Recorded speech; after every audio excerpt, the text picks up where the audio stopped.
Bagi yang belum tahu, ada begitu banyak misteri di dunia yang sampai sekarang masih belum sepenuhnya bisa dijelaskan oleh para ilmuwan. Dan dari semua negara di dunia, Tiongkok memang salah satu yang paling penuh dengan misteri-misteri aneh. Kenapa saya bisa bilang begitu? Karena sampai sekarang pun masih terus ditemukan keanehan-keanehan di negara ini. Contohnya saja, di Tiongkok ditemukan pipa logam raksasa yang tampaknya lebih tua dari zaman ketika besi belum ditemukan. Selain itu, juga ditemukan piramida-piramida tersembunyi di sana dan hal ini bertentangan dengan sejarah mereka. Dan masih ada lagi reruntuhan kota kuno yang ditemukan dan mengejutkan banyak orang. Dan yang lebih mengejutkan lagi, mereka juga menemukan sistem gua yang sangat luas yang tampaknya dibuat oleh tangan manusia. Dan itu baru beberapa dari misteri aneh di Tiongkok. Dan di video ini kita akan lebih mendalami beberapa struktur kuno terbesar dan paling misterius di Tiongkok yang hingga kini masih menjadi teka-teki bagi para ahli. Tapi sebelum kita mulai, jangan lupa untuk menyukai video ini, itu sangat berarti bagi kami para pembuat konten. Terima kasih banyak dan sekarang mari kita mulai. Dan nomor satu kita adalah Gua Dalong Yu. Sebelum tahun 1992, desa kecil Xi'an Peikun di Provinsi Zhejiang, Tiongkok, memiliki pemandangan unik yang sudah lama menjadi bagian dari kehidupan mereka. Di sana terdapat beberapa danau persegi besar yang selalu penuh dengan air. Dan katanya, apapun musimnya, danau itu tidak pernah kering. Karena itu, penduduk setempat menyebutnya sebagai kolam tanpa dasar atau danau yang seolah-olah tidak memiliki dasar. Selain itu, ada juga ikan di dalamnya, sehingga tempat ini sering didatangi oleh para nelayan. Meskipun demikian, ada sebuah peristiwa pada musim panas tahun 1992 yang membuka salah satu misteri terbesar dalam arkeologi modern. Seorang penduduk berhasil menangkap ikan yang sangat besar dari salah satu danau dan beratnya lebih dari 30 pon. Dan karena tangkapan yang luar biasa itu, orang-orang di daerah tersebut menjadi semakin penasaran. Mereka pun terpikir untuk mencari tahu seberapa dalam sebenarnya danau itu. Jadi mereka memutuskan untuk memompa air keluar. Dan selama 5 hari berturut-turut memompa, permukaan air perlahan-lahan mulai turun. Dan di sanalah mereka melihat sesuatu yang tidak mereka duga. Mereka menemukan tangga batu yang menurun ke dasar danau, seolah-olah ada struktur tersembunyi di kedalaman. Karena itu, mereka melanjutkan operasi. Setelah 17 hari tanpa henti memompa air, akhirnya terungkap kenyataan yang mengejutkan. Ternyata ini bukan danau biasa. Di bawahnya terdapat gua-gua besar yang jelas dibuat oleh manusia. Karena itu mereka semakin mengeringkan danau-danau lainnya. Dan di sini mereka menemukan 5 gua besar lagi dan 19 gua kecil lainnya. Setiap gua utama memiliki luas antara 18 hingga 34 meter. Ada juga beberapa yang mencapai 20 meter. Meter tingginya di sini juga terlihat ada pilar-pilar yang menopang langit-langit. Ada desain yang rapi dan bentuk yang unik, seolah-olah benar-benar direncanakan dengan baik. Dan para ahli semakin kagum ketika mereka melihat tanda-tanda di dinding dan langit-langit. Terlihat ribuan bekas pahat yang tampaknya dibuat dengan cara yang sama. Dan ketika berita itu menyebar ke seluruh Tiongkok, banyak orang langsung menjadi tertarik. Awalnya ada yang mengatakan bahwa mungkin gua-gua itu terbentuk secara alami. Namun saat para arkeolog mempelajarinya, menjadi jelas bahwa ini bukan buatan alam. Desainnya terlalu terorganisir. Ini juga berbeda dari tambang kuno, tambang batu, atau gua upacara yang biasa ditemukan di bagian lain negara ini. Dan satu lagi detail aneh yang mereka temukan adalah setiap gua hanya memiliki satu pintu masuk saja. Pintu masuk ini terhubung ke sebuah lorong vertikal dengan tangga yang dipahat di batu.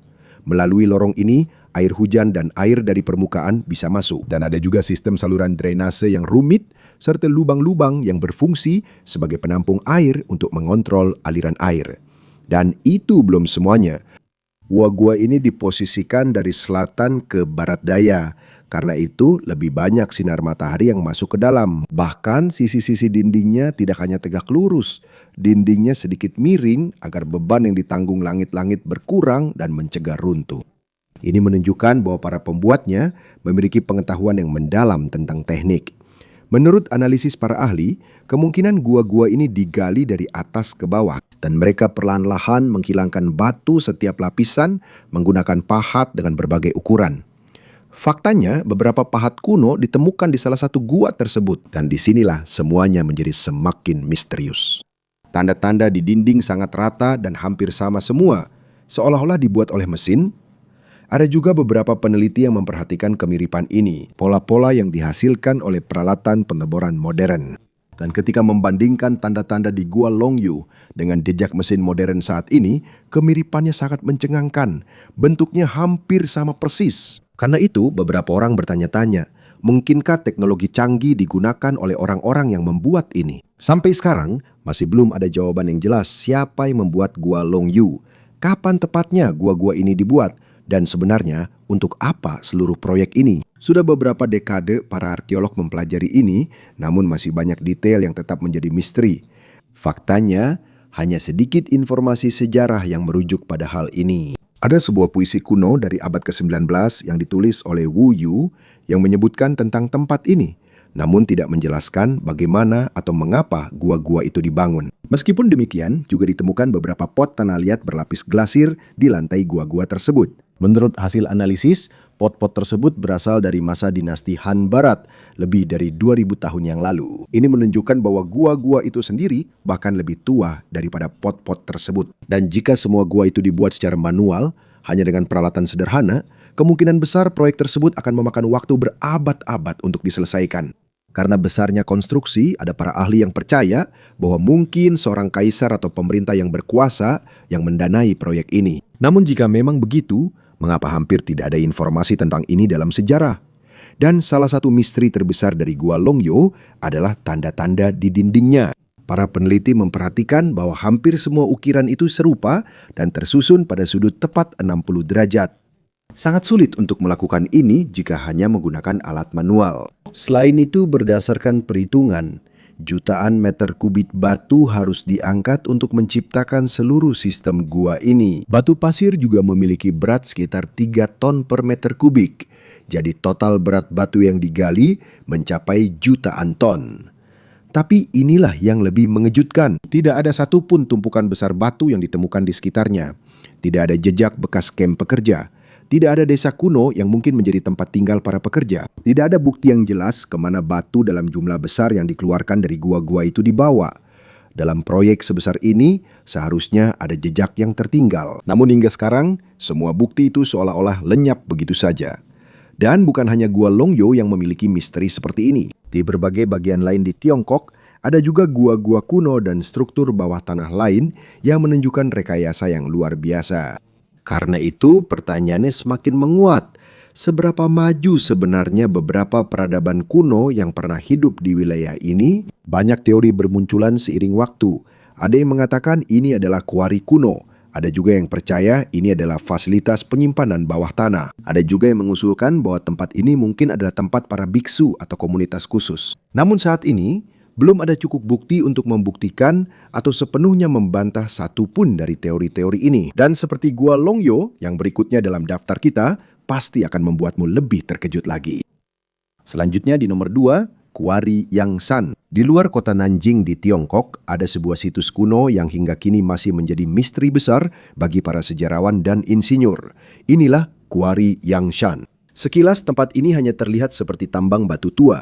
Tapi jika didekati dan melihat apa yang tersisa di sini, kamu akan sadar bahwa ini bukan tempat biasa. Selama berabad-abad, batu-batu yang digunakan untuk membangun gedung dan monumen besar di Nanjing diambil dari sini. Namun ada sesuatu yang aneh ditemukan di tempat ini. Di sini ditemukan sebuah batu prasasti raksasa yang ditinggalkan sejak masa Kaisar Yongle pada awal abad ke-15. Pada tahun 1405, Kaisar Yongle memerintahkan untuk membangun sebuah monumen yang sangat besar untuk makam Ming Xiaoling, makam ayahnya. Rencananya adalah membaginya menjadi 3 bagian. Pertama, alas yang besar. Kedua, badan stele. Dan ketiga, bagian atasnya yang seharusnya diberi desain naga. Ketika para ahli melihatnya, mereka menyadari ada masalah besar. Bagaimana cara memindahkan batu sebesar ini dari Yangshan ke Ming Xiaoling? Dan bagaimana mereka bisa mendirikannya dengan benar? Pada akhirnya jawabannya jelas, mereka tidak mampu. Jadi proyek ini tidak pernah terlaksana. Jadi proyek ini ditinggalkan dan sampai sekarang 3 bagian raksasanya masih tetap berada di tambang. Alas tele itu memang sangat besar. Panjangnya 99,6 kaki, tebalnya 43 kaki, dan tingginya 52 kaki. Diperkirakan beratnya mencapai 16.250 ton metrik. Karena itu, beberapa orang menganggapnya sebagai batu terbesar yang pernah dipotong oleh tangan manusia. Untuk memahami seberapa berat batu ini, bayangkan saja. Batu ini lebih berat lebih dari 13 kali dibandingkan salah satu blok megalitik terbesar yang diketahui di Baalbek, Lebanon, yang beratnya sekitar 1.200 ton. Jika batu ini berhasil didirikan, tingginya akan mencapai 162 kaki. Batu ini memiliki lebar 35 kaki, tebal 14 kaki, dan berat 8.799 ton. Bagian kepala stele juga tidak kalah luar biasa. Bagian ini memiliki tinggi 35 kaki, lebar 67 kaki, tebal 28 kaki, dan berat 6.118 ton. Sekarang coba kita bayangkan, bahkan di zaman modern ini, dengan menggunakan crane, truk, dan mesin berat, memindahkan sebuah blok seberat 16.000 ton hampir mustahil dilakukan. Jadi wajar saja kalau ada pertanyaan yang muncul di benak orang-orang. Apa yang sebenarnya diketahui oleh para pekerja kuno pada masa itu? Teknologi atau metode seperti apa yang mereka miliki untuk mencoba membuat batu sebesar ini? Tapi bukan hanya stele yang belum selesai saja yang menjadi misteri di tambang Yangshan. Di sekitarnya masih terlihat dinding batu yang tinggi dan rata. Ini berarti jutaan ton batu sudah dipindahkan sejak dulu. Yang aneh lagi, ini tidak terlihat seperti metode penambangan biasa. Ini bukan sekedar menggali atau memotong gunung secara acak. Ada bagian-bagian yang sangat lurus, sangat rapi, dan seolah-olah benar-benar direncanakan dengan baik. Dan di bawah beberapa batu besar, ada lubang berbentuk persegi. Kemungkinan besar, ini dibuat untuk mengangkat atau memindahkan batu.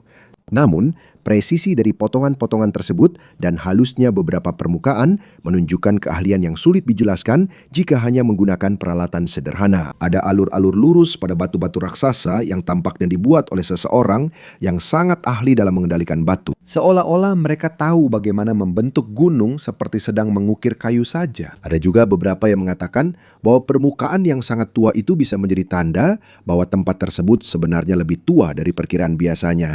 Di bagian lain kompleks, ada juga rongga berbentuk persegi yang dipahat di batu. Sudut-sudutnya hampir 90 derajat. Kalau hanya menggunakan alat perunggu, sangat sulit membayangkan bagaimana mereka bisa membuat potongan yang serapi ini. Ada juga tonjolan besar yang aneh di beberapa struktur yang menambah misteri tempat ini. Dan seperti banyak proyek kuno lainnya, ada juga kisah kelam yang melekat pada tambang Yangshan. Menurut legenda setempat, para pekerja di sini dulu harus menyelesaikan jumlah batu yang dihancurkan setiap hari. Konon, jika mereka tidak mencapai kuota 33 seng batu yang dihancurkan, mereka bisa dihukum oleh mandor. Bahkan ada cerita bahwa beberapa langsung dibunuh jika gagal memenuhi target. Karena pekerjaan yang sangat berat, sakit, dan kelelahan, banyak yang dikabarkan meninggal di tempat itu. Itulah sebabnya sebuah desa di dekatnya dinamakan Fento, yang artinya seperti gundukan makam atau tempat penimbunan kuburan. Hingga sekarang tempat itu seperti pengingat sunyi atas beratnya pengorbanan yang dibayar oleh orang-orang yang bekerja di tambang itu. Tapi meskipun ada cerita tentang para pekerja, yang paling misterius tetap menjadi teka-teki. Dan pertanyaannya, bagaimana mereka bisa memindahkan batu-batu ini? Dan jika ada batu yang berhasil dipindahkan dulu, bagaimana mereka melakukannya? Dan jika kamu sudah kagum dengan itu, kamu akan lebih kagum lagi dengan yang satu ini. Nomor 3 adalah Gua Huashan. Jika Gua Longyu saja sudah cukup untuk memberikan teka-teki besar, ternyata itu bukan satu-satunya. Pada tahun 2000, seorang petani sedang mencari kayu di sebuah bukit ketika ia secara tidak sengaja jatuh ke dalam sebuah gua yang sangat besar. Selama beberapa dekade, penduduk setempat menggunakan jalan yang sama, tapi anehnya, tidak ada satupun yang menemukan lubang besar ini sebelum kecelakaan itu terjadi. Ketika kabar itu menyebar, berita tersebut segera sampai ke kepala desa dan pemerintah setempat. Dari situlah survei yang lebih luas di daerah itu dimulai. Dan yang mereka temukan bukan hanya satu gua, ternyata ada 36 gua buatan yang tersembunyi di Flower Hill yang membentang hampir 5 km. Struktur-struktur ini dianggap sebagai beberapa bangunan bawah tanah kuno terbesar di Tiongkok. Diperkirakan tidak kurang dari 100.000 ton batu telah dikeluarkan untuk membuat gua-gua ini. Tapi seperti Gua Longyo, ada satu masalah besar. Tidak ditemukan tumpukan batu yang telah dikeluarkan. Yang lebih mengejutkan lagi, tidak jauh dari Huaxiang. Ada satu tempat lagi yang juga memiliki 36 gua yang hampir sama pembuatannya. Artinya, mungkin masih banyak sistem gua seperti ini yang tersembunyi dan belum ditemukan. Saat ini, baru 3 gua yang dibuka untuk umum. Ini adalah Gua 24 dan Gua 35. Sebagian besar masih belum sepenuhnya dieksplorasi.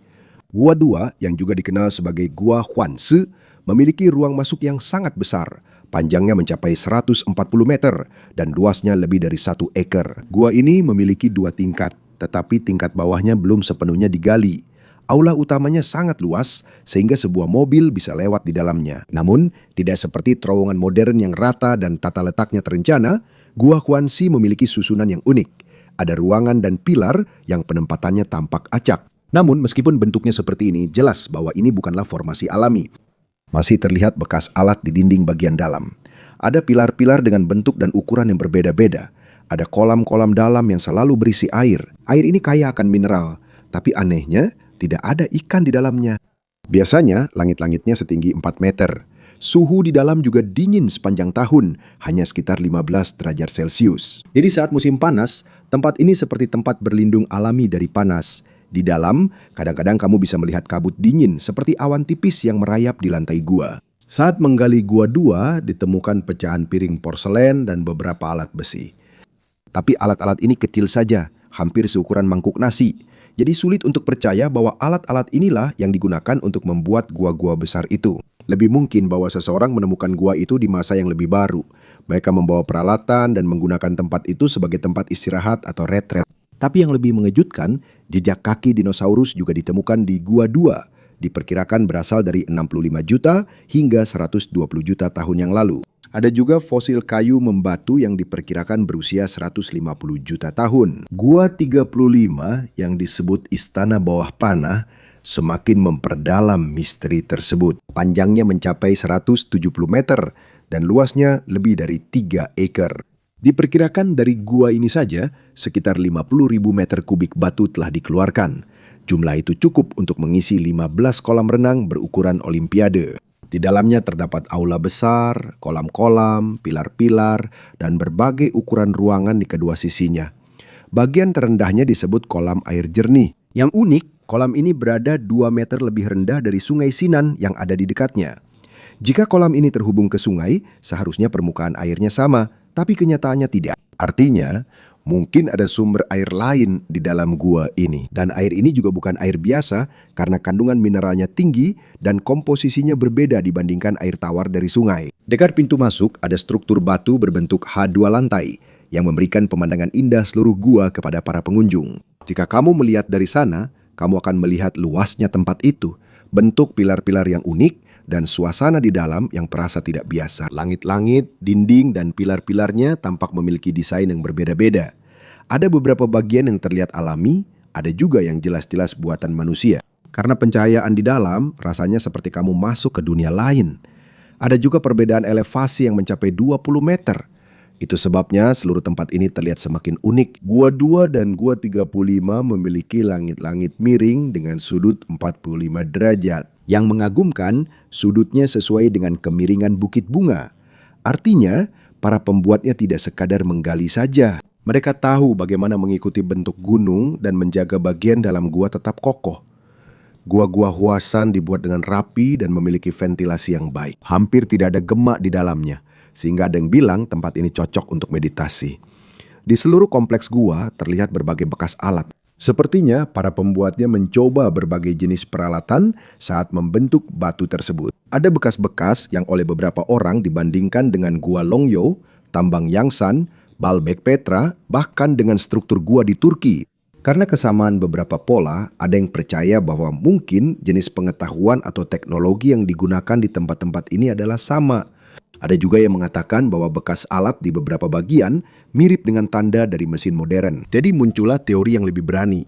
Mungkin semua ini dibuat oleh sebuah peradaban kuno yang hilang, yang memiliki mesin-mesin yang lebih maju daripada yang kita bayangkan. Namun hal ini tidak diterima oleh kalangan akademisi arus utama. Bagi sebagian besar dari mereka, lebih aman untuk menjelaskan gua-gua itu sebagai hasil karya para pekerja kuno yang menggunakan alat-alat yang sudah dikenal pada zaman mereka. Namun demikian, bahkan penjelasan yang lebih sederhana pun masih menyisakan banyak pertanyaan yang belum terjawab. Gua 24 bahkan lebih unik lagi. Gua ini memiliki 4 lantai, tetapi 3 tingkatnya terendam air. Hanya tingkat paling atas yang berada di atas permukaan danau. Untuk mencapainya, harus naik perahu terlebih dahulu. Setiap tingkat memiliki 6 pilar raksasa. Artinya ada 24 pilar secara keseluruhan. Pilar-pilar di sini lebih berbentuk persegi panjang dan lebih seragam dibandingkan dengan gua-gua lainnya. Setiap pilar sangat besar sehingga dibutuhkan setidaknya 4 orang yang saling berpegangan tangan untuk bisa memeluknya. Penjajaran pilar dan balok juga mengikuti kemiringan bukit, jadi tinggi langit-langitnya berbeda-beda. Dan disinilah semakin banyak pertanyaan muncul. Mengapa gua-gua ini dibuat bertingkat-tingkat? Mengapa ada kolam buatan di dalamnya? Kemana semua batu yang dikeluarkan dibawa? Bagaimana mereka memotongnya? Bagaimana mereka mengeluarkannya? Dan mengapa hampir tidak ada jejak api di dalamnya? Hanya satu pilar yang memiliki tanda bekas asap obor. Yang lainnya bersih, seolah-olah orang-orang di dalamnya tidak menggunakan lampu minyak atau obor. Jika ini adalah tambang, bagaimana para pekerja kuno menggali dalam kegelapan? Dan jika mereka mencari batu, mengapa mereka harus menggali di dalam gunung? Kenapa mereka tidak mengambil batu pasir dari tambang terbuka di atas saja? Selain itu, kualitas batu pasir di sini juga tidak terlalu tinggi.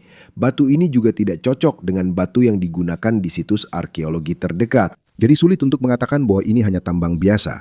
Ada juga yang mengatakan bahwa gua-gua ini adalah makam. Tapi tidak ditemukan makam, benda-benda pemakaman, atau barang-barang pemakaman yang jelas di sini. Dan dalam budaya Tiongkok, air di dalam makam dianggap sebagai masalah besar. Ada juga yang mengatakan bahwa ini mungkin area penyimpanan. Tapi karena di dalamnya basah dan dingin, tempat ini juga tidak ideal untuk menyimpan makanan, barang, atau benda-benda berharga. Teori lain, mungkin tempat ini digunakan untuk para prajurit. Ada catatan sejarah yang menyebutkan bahwa ada pasukan yang berkumpul di dekat lokasi tersebut. Tapi kalau hanya untuk para prajurit, kenapa harus menghabiskan begitu banyak waktu dan tenaga untuk membangun kompleks bawah tanah seperti ini? Bagaimana mereka akan memasak? Di mana mereka akan makan? Bagaimana mereka bisa bergerak di tempat yang minim cahaya dan area kering? Dan kalau hanya ada satu pintu masuk, bukankah mereka akan mudah terjebak jika ada yang menyerang? Maka sampai sekarang, Gua Hwasan tetap menjadi misteri. Besar sekali tempat ini. Begitu banyak pekerjaan yang dilakukan, hilangnya batu yang digali, dan kenyataan bahwa tempat ini tetap tersembunyi sampai tahun 2000. Semua ini sulit untuk diabaikan. Ada yang percaya bahwa Gua Hwasan bersama dengan Gua Longjue, Tambang Yangsan, Baalbek, Petra, dan situs kuno lainnya mungkin merupakan jejak dari sebuah peradaban yang hilang dengan teknologi yang belum sepenuhnya kita pahami. Tapi jika memang ada peradaban seperti itu di Tiongkok, apakah benar-benar ada buktinya? Mari kita lihat. Pada tahun 1996, sebuah penemuan arkeologi membuka kemungkinan bahwa ada peradaban yang lebih tua di Tiongkok daripada yang telah lama kita kira. Dan disinilah kita masuk ke nomor 4, yaitu Pipa Dabaigong. Ini adalah bukti bahwa sudah ada peradaban kuno di Tiongkok.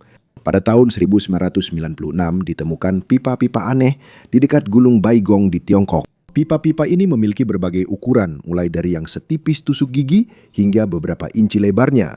Karena pipa-pipa itu tertanam langsung di dalam batu, muncul pertanyaan, apakah ini alami atau buatan manusia? Pipa-pipa tersebut menjadi pusat perhatian setelah muncul laporan bahwa usianya mungkin lebih dari 5.000 tahun. Jika benar, pipa-pipa itu bahkan lebih tua daripada masa peleburan besi yang dikenal di Tiongkok.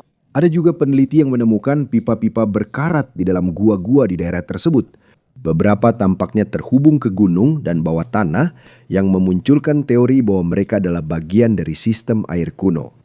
Misteri semakin dalam ketika pipa-pipa lain ditemukan di dekat Danau Toson.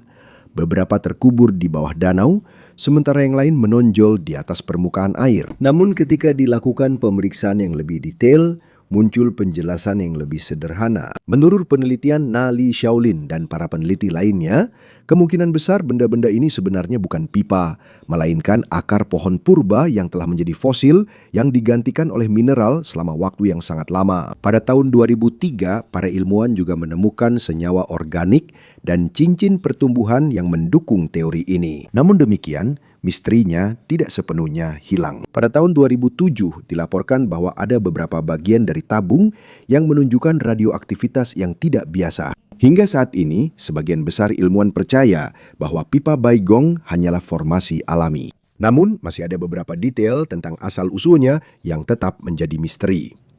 Nomor 5, piramida putih besar. Di sekitar Xi'an di Tiongkok, dikatakan ada ratusan piramida kuno yang tersebar di dataran luas. Selama bertahun-tahun, hampir tidak ada yang diketahui oleh dunia barat tentang hal ini. Hal itu baru berubah pada tahun 1912 ketika beberapa pelancong Amerika mencatat pengamatan mereka tentang piramida-piramida di Tiongkok. Namun, kisah yang paling kontroversial dimulai pada tahun 1945. Saat terbang dari Tiongkok menuju India, seorang pilot Amerika bernama James Gaussman melaporkan bahwa dia melihat sebuah piramida putih raksasa yang diperkirakan tingginya mencapai 300 meter. Menurutnya, ada sesuatu seperti kristal di puncaknya. 2 tahun kemudian, muncul lagi sebuah laporan dari Kolonel Morris An yang semakin mempopulerkan legenda tentang apa yang disebut piramida putih besar. Menurut beberapa cerita, ukurannya mungkin 2 kali lipat dibandingkan piramida Agung Giza. Namun, ada satu masalah. Sampai sekarang, belum ditemukan piramida yang benar-benar sesuai dengan deskripsi tersebut. Ada beberapa peneliti yang percaya bahwa mungkin hanya terjadi kesalahan identifikasi, dan yang dilihat oleh para pilot adalah mausoleum dari Kaisar pertama Tiongkok, yaitu Qin Shi Huang. Namun penjelasan ini juga tidak sepenuhnya cocok. Sementara itu, banyak piramida di Tiongkok masih belum sepenuhnya digali. Menurut otoritas Tiongkok, mereka ingin menunggu teknologi yang lebih maju agar dapat menghindari kerusakan pada kemungkinan isi dari struktur-struktur tersebut.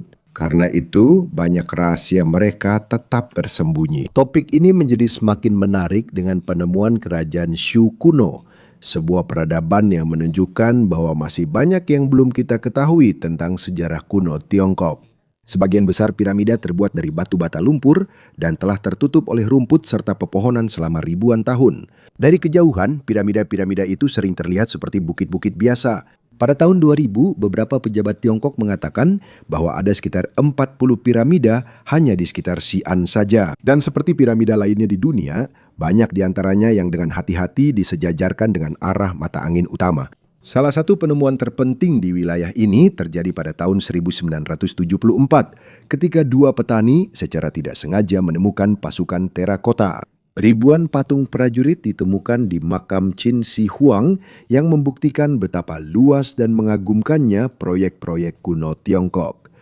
Hingga sekarang, makam kaisar itu sendiri masih belum sepenuhnya digali. Karena itu, banyak arkeolog percaya bahwa masih banyak rahasia yang tersembunyi di bawah piramida dan mausoleum Tiongkok. Dan mungkin penemuan-penemuan kita saat ini baru merupakan awal dari kisah yang lebih besar yang masih menunggu untuk terungkap.